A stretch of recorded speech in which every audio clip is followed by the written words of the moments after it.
Ces opérations-là sont des sites locatifs. Donc ces clients, aussi bien à Djamé qu'à Treichville, et hier à Cocody, étaient des locataires simples. C'était des contrats de location simples. Et ces trois sites-là ont été spécialement réservés par le gouvernement pour des programmes de rénovation. Parce que ces logements ne répondent plus aux critères d'aujourd'hui. Il fallait rénover ces sites.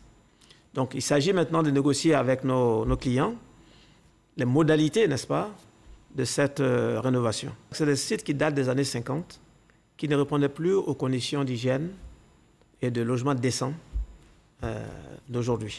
Bouaké Fofana, directeur général de la SICOGI, intervenait dans le magazine du dimanche 30 août dernier du journal de 13h de RTI 1.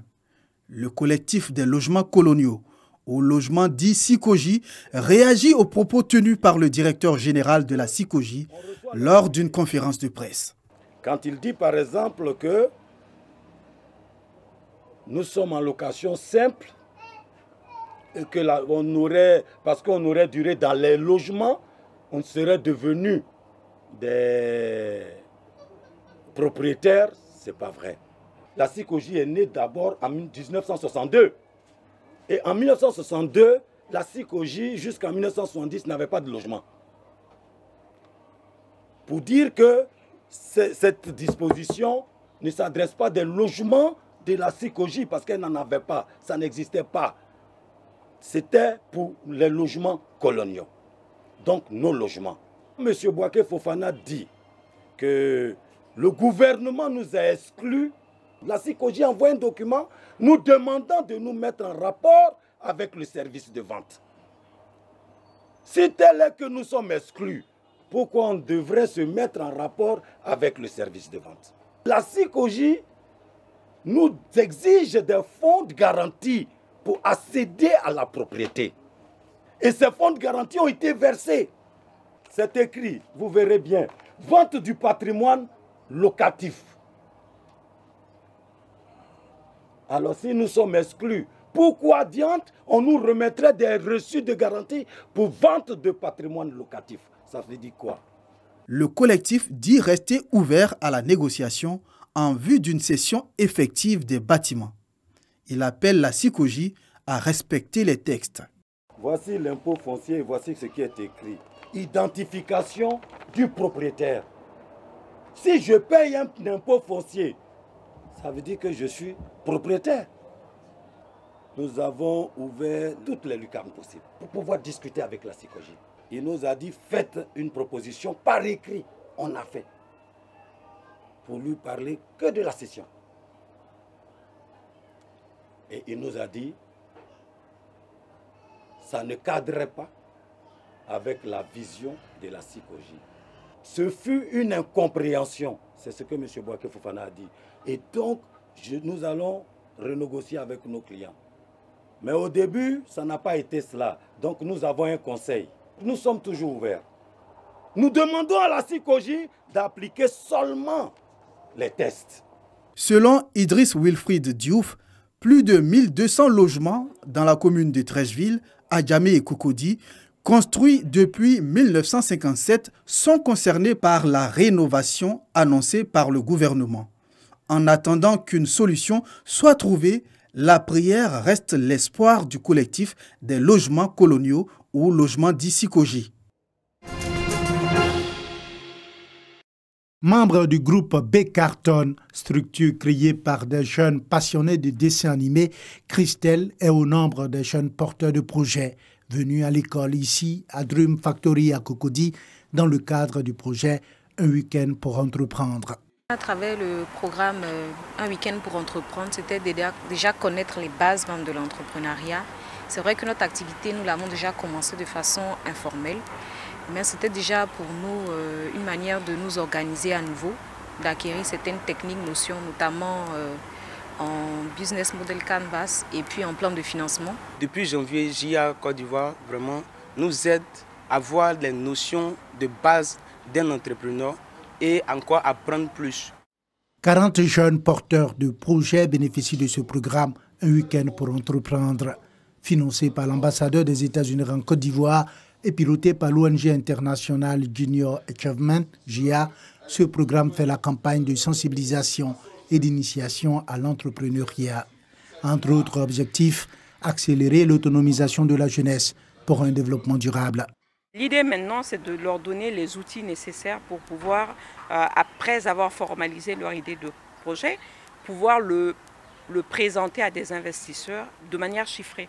Donc cette formation qui a commencé depuis hier, il s'agit pour eux en fait de chiffrer leur modèle économique. Quel est leur besoin réel de financement? Selon la directrice exécutive de l'ONG internationale Junior Achievement JIA, les porteurs de projets les plus fiables et réalistes pourront bénéficier d'accompagnement jusqu'au financement. C'est un soulagement pour les acteurs du secteur vivrier. Face au dysfonctionnement de la chaîne de commercialisation des produits vivriers qui occasionne un manque à gagner pour les commerçants, 1 milliard de francs CFA est mis à leur disposition pour atténuer les charges de fonctionnement. Aujourd'hui, sur ces 4,4 milliards attendus de l'État de Côte d'Ivoire, il y a eu un décaissement de 1 milliard.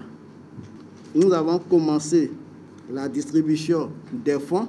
Nous avons au niveau des coopératives grossistes 20 coopératives pour lesquelles nous avons déjà fait des chèques.